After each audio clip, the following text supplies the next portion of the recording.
Assalamualaikum warahmatullahi wabarakatuh. Nama saya Ahmad Bihaki, nomor NIM 212102010008 dari HK2. Saya kelompok 10. Ya baik, saya akan mempresentasikan tentang hukum internasional. Yang saya jelaskan yang pertama itu pengertian dan istilah hukum internasional, yang kedua subjek hukum internasional, yang ketiga bentuk hukum internasional, yang keempat asas hukum internasional.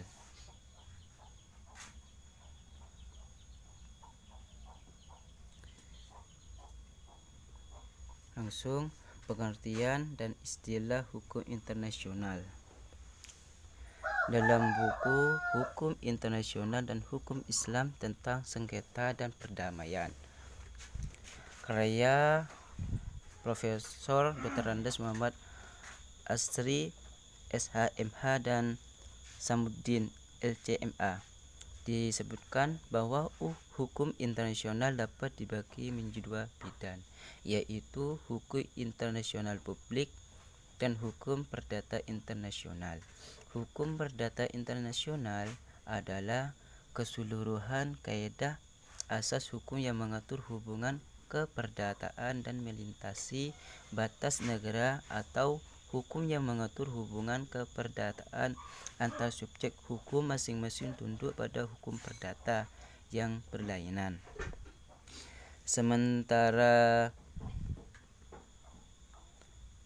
hukum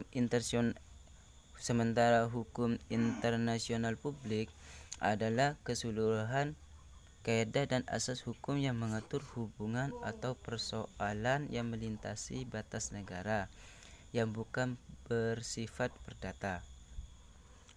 Hukum internasional publik, yang bisa disingkat menjadi hukum internasional,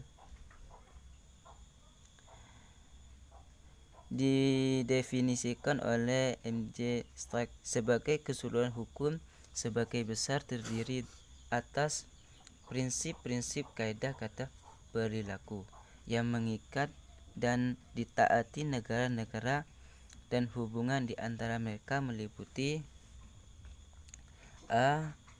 Kaidah-kaidah hukum yang berkaitan dengan berfungsinya lembaga-lembaga atau organisasi,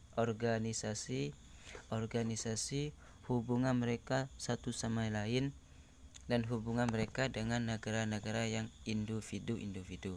B. Kaidah hukum yang berkaitan dengan individu-individu dan badan-badan non-negara sejauh hak-hak dan kewajiban individu dan badan non-negara tersebut penting bagi masyarakat internasional.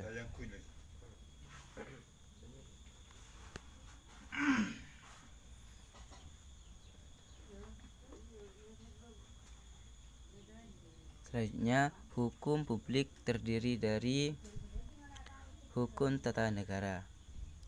Hukum tata negara adalah hukum yang mengatur bentuk dan susunan pemerintah suatu negara serta hubungan kekuasaan antara alat-alat perlengkapan satu sama lain, dan hubungan antara negara dengan bagian negara.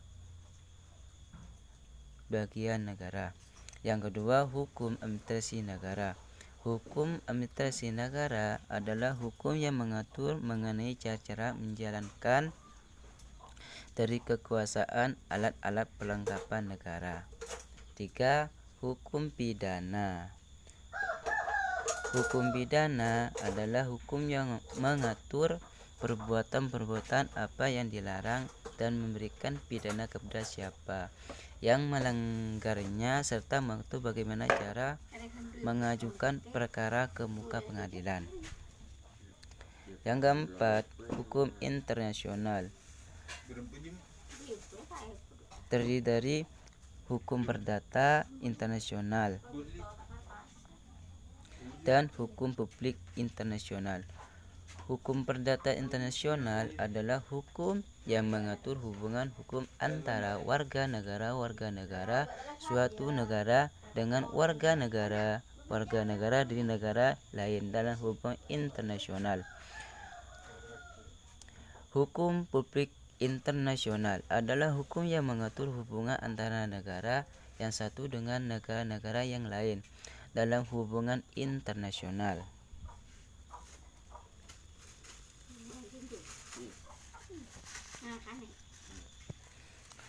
Selanjutnya, pengertian hukum internasional menurut para ahli. Yang pertama, Hedi hukum internasional adalah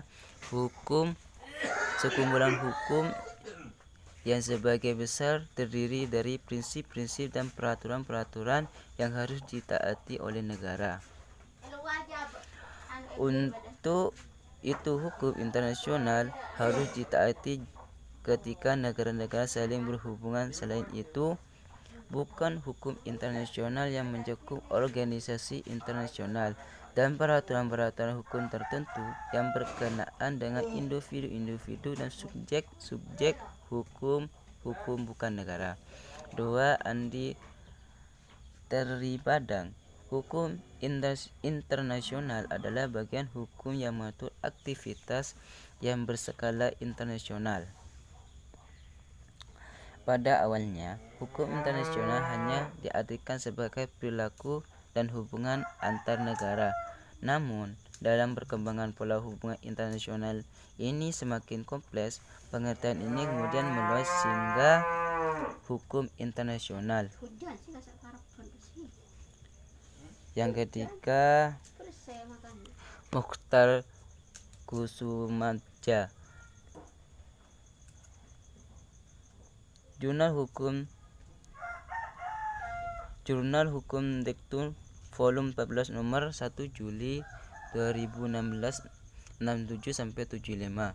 Hukum internasional menurut Mukhtar Kusumadja adalah keseluruhan kaidah-kaidah dan asas-asas yang mengatur hubungan atau persoalan yang melintasi batas-batas negara, antar negara dan negara serta negara dengan subjek hukum lain, bukan negara atau subjek hukum bukan negara satu sama lain. Yang keempat, J.G. Stark, yaitu hukum internasional adalah sekumpulan hukum atau body of law yang terdiri dari asas hukum internasional bersifat wajib, sehingga harus ditaati oleh negara-negara di seluruh dunia dalam menjalin hubungan internasional. Nomor 5 yaitu Rebecca Waltz. Hukum internasional dalam pandangan Waltz adalah peraturan dan norma mengatur tindakan negara-negara entitas lain.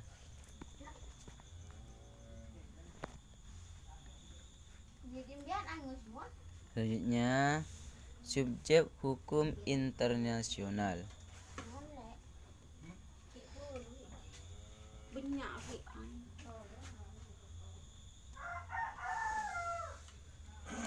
Jadi, setiap pemegang atau pendukung yang mempunyai hak dan kewajiban hukum internasional dapat dikatakan sebagai hukum internasional. Sementara itu, menurut V. Istanto, subjek hukum internasional adalah negara, organisasi internasional, dan individu. Maka dapat disimpulkan bahwa subjek hukum internasional adalah pihak-pihak yang memiliki hak dan kewajiban hukum dalam lingkungan internasional.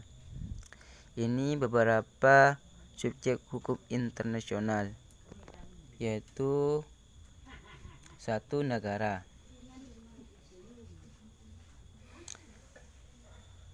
Kamu mungkin saja bisa dengan mudah menyebutnya mana yang tergolong negara dan bukan. Namun lebih dari itu, negara memiliki kriteria atau kualifikasi loh. Bila tidak memenuhi kualifikasi tersebut maka belum bisa disebut negara. Apabila negara harus memenuhi kualifikasi tertentu akan dapat dikategorikan subjek hukum internasional.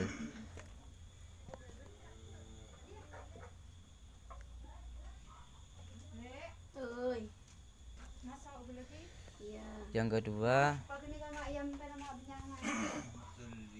Tahta Suci Vatikan. Subjek hukum internasional adalah Tahta Suci Vatikan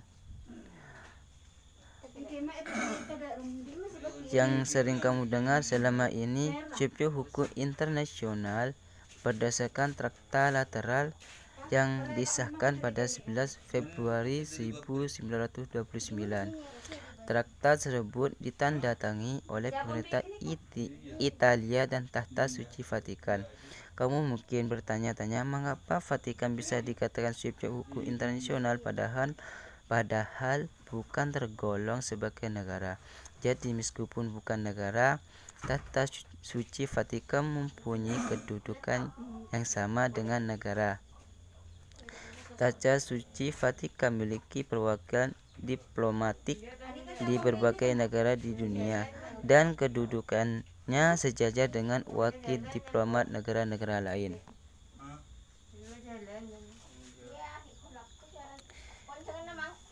Tiga, Palang Merah Internasional. Organisasi Palang Merah Internasional yang disingkat PMI menjadi subjek hukum internasional karena kedudukannya diperkuat dalam perjanjian dan konvensi Palang Merah tentang perlindungan korban perang. Nomor 4, organisasi internasional.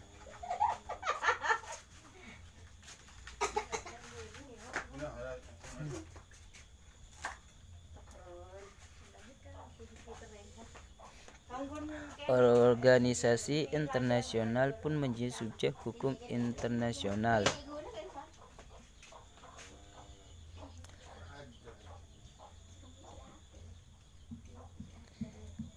Ini organisasi internasional meliputi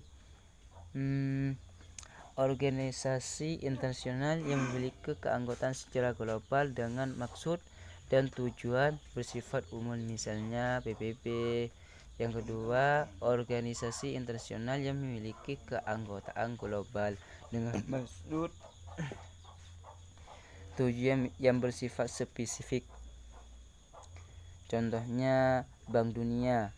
Yang ketiga, organisasi internasional dengan keanggotaannya regional dengan maksud dan tujuan global, contohnya ASEAN. Yang kelima, individu atau orang perorangan.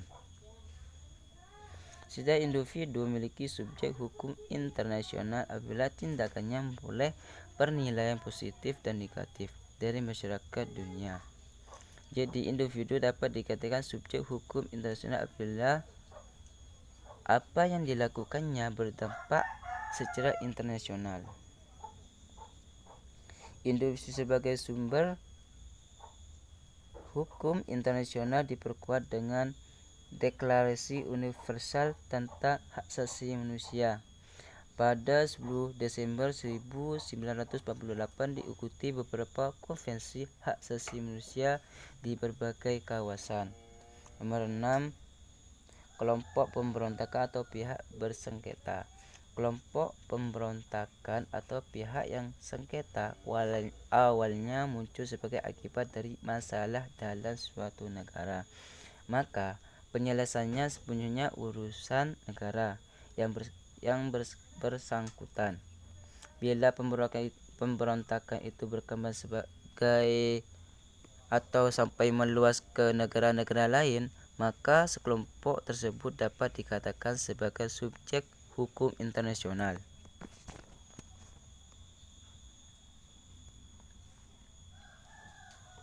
Selanjutnya, bentuk hukum internasional. Bentuk hukum internasional terbagi menjadi dua, yaitu 1. Hukum internasional regional dan hukum internasional khusus. Hukum internasional regional adalah hukum yang berlaku secara terbatas di daerah lingkungan atau wilayah tertentu. Misalnya hukum internasional Amerika Serikat. Hukum internasional khusus. Bentuk hukum internasional yang kedua adalah hukum internasional khusus.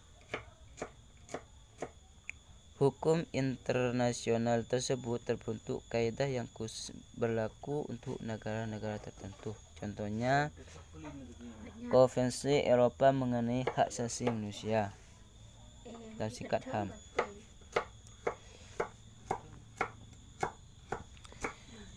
Selanjutnya, asas hukum internasional. Setelah membahas tentang pengertian subjek hingga bentuk hukum internasional, kini saatnya membahas tentang asas hukum internasional, antara lain asas teritorial.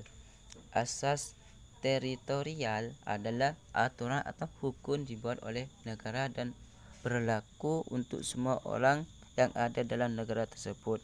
Yang kedua, asas kebangsaan adalah hukum negara tetap berlaku bagi warga negara walaupun ia tengah berada di suatu negara lain. Jadi asas ini memiliki kekuatan ekstrateritorial. Yang ketiga, asas kepentingan umum. Asas yang didasarkan pada wewenang negara untuk mengatur kehidupan masyarakat. Asas umum adalah pelanggaran terhadap perjanjian, kewajiban si pelanggar mengganti kerugian. Contoh timbul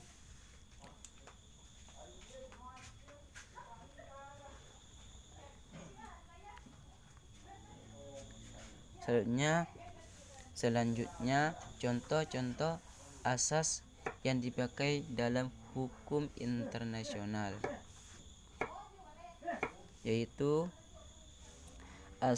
asas Paca sunt servanda, artinya asas yang mengharuskan suatu perjanjian itu harus ditepati.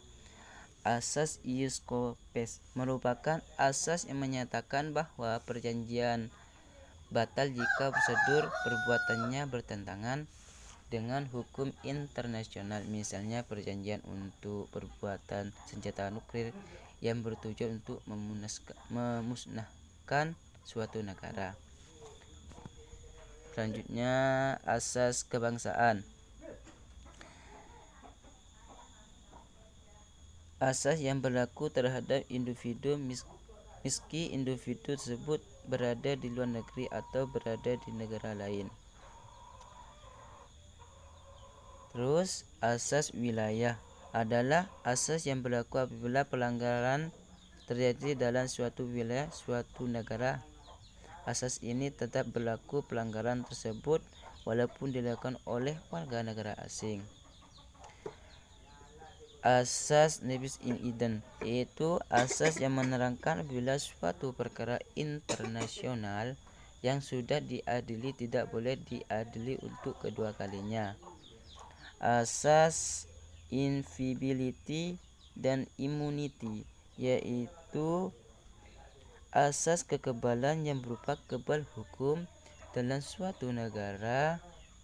Biasanya orang yang memiliki asas ini adalah para diplomat yang ditugaskan oleh negaranya.